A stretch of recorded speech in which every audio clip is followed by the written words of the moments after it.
We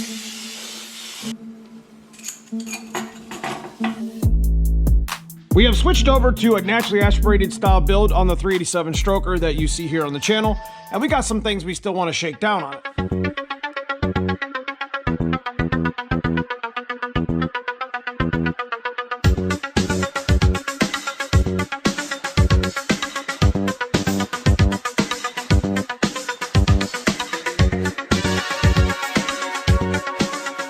Considering we're not going to need a super heavy duty axle, we're going to build an axle here today that should still handle about 400 wheel, which is about what a lot of Coyote swap and higher horsepower cubic inch naturally aspirated motors make. This axle's pretty bent. We got to get it out. So just like anything else, ain't nothing to do it but to do it. Let's get started. First things first is we have already set the pinion. We never really actually changed it, or this has already been gear swapped to begin with. There's a lot of information on the net how to set the pinion depth and the lock nut, the seal, the crush sleeve, and there's actually the solid crush sleeve, which is for an easy gear swap. But we're not gonna really mess with that too much today. One of the things of building an axle that can handle 500, you're definitely gonna wanna tighten up these tubes. That's the problem that we actually had on the black turbo fox body. As we actually braced the tube, we made every bit of 1,000 torque to the wheels, and we definitely bent the tubes. The tubes literally are just like slip fitted in there, and it's got these two little set pins on each side of the axle. Strengthening an axle is definitely welding it up. So before we actually start getting ready to assemble the rest of it with all these parts here, I want to show you what we have back here. Team Z actually makes a really nice custom fit 8.8 support bar and strengthening and bracing kit. These are the pieces that are actually going to go in my coupe very soon. And we're going to go with some spherical upper bushings. You don't really need sphericals if you're going to make 400 or 500 wheel. I mean, I say 400 to 500 because it's like Coyote swaps fall in that range. 408 builds, 387 builds, you know, 351 stroker builds, 363. A lot of engines fall in that range. So this is kind of geared more towards, you know, naturally aspirated cars. You don't really need to have a really beefy axle, but there are some things you need to change if you have a stock axle in the back regardless. Team Z's got these sphericals. It's got the bracing kit, got the bracing bar that needs to be welded on. As you can see, it's notched here for the actual tube. We're gonna end up going with, you know, late Big Ford 9-inch ends on our coupe axle. This is kind of when you start getting into like the 1,000 wheel area. We got some spherical lower control arms from Team Z. We also got some upper sphericals from Team Z. So today we're not going to be installing those, as that axle is going to have to go to a jig and it's going to have to get all welded up and get braced up just so the coupe can handle 800,000 wheel, which is pretty much our target. Today we're going to be installing a couple Ranger axles, one that I already own, one I just pulled the other video. We've already rebuilt the 8.8 diff, which is going to be kind of nice because the car will actually turn a lot better than when it was with spool. And we built that diff with this kit over here, M4700B traction lock kit with the pin.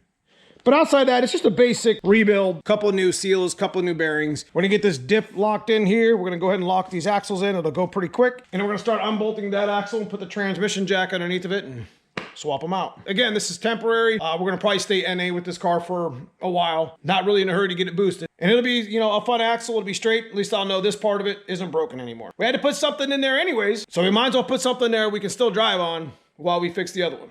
Got a couple really nice upgrades coming for a comparison dyno test.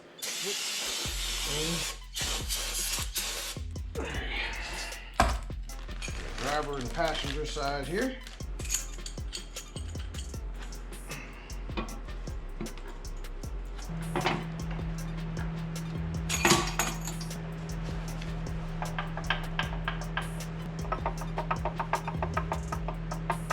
About 8.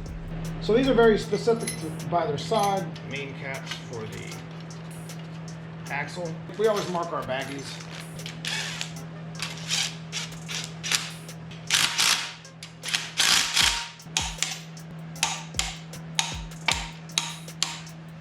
All right, so the next thing we're gonna do is we're gonna set up these backing plates. This actually was kind of a new setup before. We're gonna go ahead and take this back apart. Now here's something I did want to show you guys. This is kind of something that you definitely want to keep possible performance upgrade sheet, whatever you got might wrote down. Let me show you.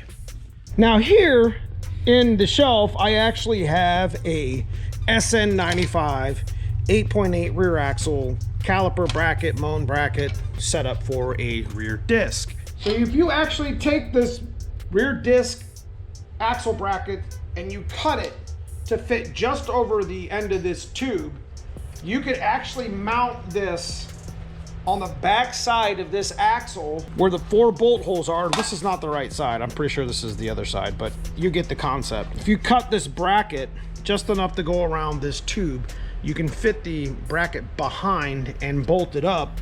And the rear disc setup, that's one way to convert your fox body axle to a rear disc. I'm not really sure what rotor you use. I think it's like a 10 1/4. Might be something from like an SVO. And this is kind of one of those little junkyard digs. You can get the bracket, the caliper, the moan bracket, which you don't really even need, from a V8 or a V6 SN95 axle. Pretty much, I mean, I'm pretty sure you could get them all the way up to 04, but this is actually from a 94. So I would venture to say that at 94, 95 at least, you're getting the spindles and you have the time to get the rear bracketry and the calipers in a pretty good shape. You should probably grab those too. It's just one of the little budget options that you can do to convert a rear disc is by cutting that bracket, installing it on the backside. You can run Fox-Link axles and switch over to a rear disc setup. We're just gonna go ahead and stick this on. Once we get it in the car, we're gonna be putting a new wheel cylinder on it. So we're gonna go over all this brake stuff.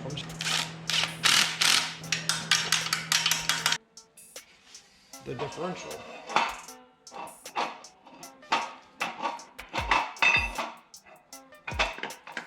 You gotta take the pin out, slide this pin in. This is my lock pin. Bring the axle back in. Go ahead and clip the C-clip on it. Pretty basic stuff here. Once the C-clip's in, it should just go ahead and push backwards, locking into place. Now we check that as we run the pin up. There you go. See how it just kind of sits right there? When you're doing burnouts and Brodies, guys, where this C-clip goes bad, breaks or wears out, where it gives up, this axle goes shooting right outside of the 8.8 housing. We launched my dad's car at like 400 wheel.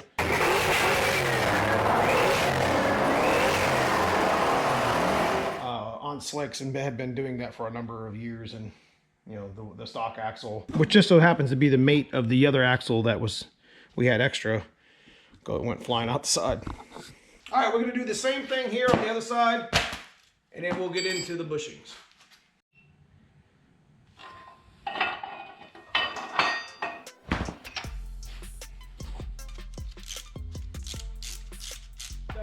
We did end up skipping the bearing install and the seal install. It's pretty easy. I just used a larger socket. Cleaned out the ends when I used the pull hammer to get the bearing and the seal out, installed them with a larger socket.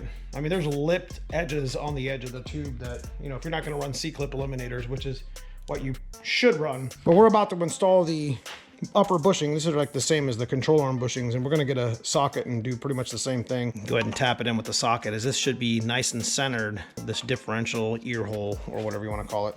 Cover a gasket on it with some sealer and fill it up full of fluid. So we're gonna go through the brakes. I got new wheel cylinders here that are cheap. They're like $6 a piece. Set it up like kind of a stock style rebuild. Something you can do at home. Not really all that difficult. You know, there's some key components in here that are maintenance items. And doing the bushings, because these are all jacked up. And you know, even just kind of updating your brakes and just doing like a wheel cylinder or whatever. I mean, and you can do that stuff with that rear disc bracket that we were talking about from the junkyard. There's so many like cool upgradable parts in the junkyard for a fox body Mustang. If you're not looking to make 1,000 wheel horsepower, you know, the black car is going to be more of a budget style, naturally aspirated build for now. Have a bunch of fun with it and make some good NA power, which you guys will see very soon. Let's get this finished up so I can get the fluid in it and get it prepped and ready to install in the black car.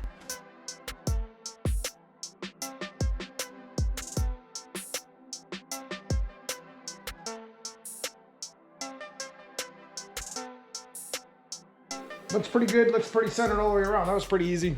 You can get those at the parts store for about 10 bucks a piece. Pretty cheap. This little vent here should be loose. This cap shouldn't be flying off, and this should be loose. It's often a good time to go ahead and take this off, clean it out really good. Gotta have a good vacuum inside of your axle tube. It's another maintenance item on top of bushings and brake lines. So I think it's about time for us to get some gasket sealer on this. Now this is just a cheap replacement rear diff cover.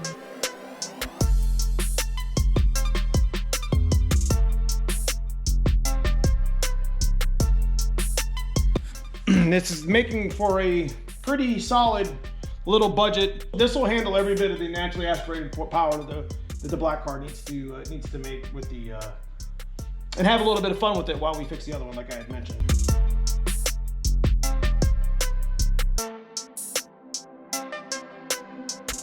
Got a couple really nice upgrades coming for a comparison dyno test, but we're looking to make substantial gains in what we did with this car, but doing a straight up comparison test on some of the components that are actually on it versus better ones. So stick around, guys. You enjoy this sort of content, leave me a thumbs up, leave me a comment, let me know what you think. Always trying to help you guys here on the channel. If you want to give something back to the channel, check out that join button below. I do appreciate all my members who have been with me a long time. Thank you guys for the support you've done on the channel. Outside of that, I'll see you soon in the next video.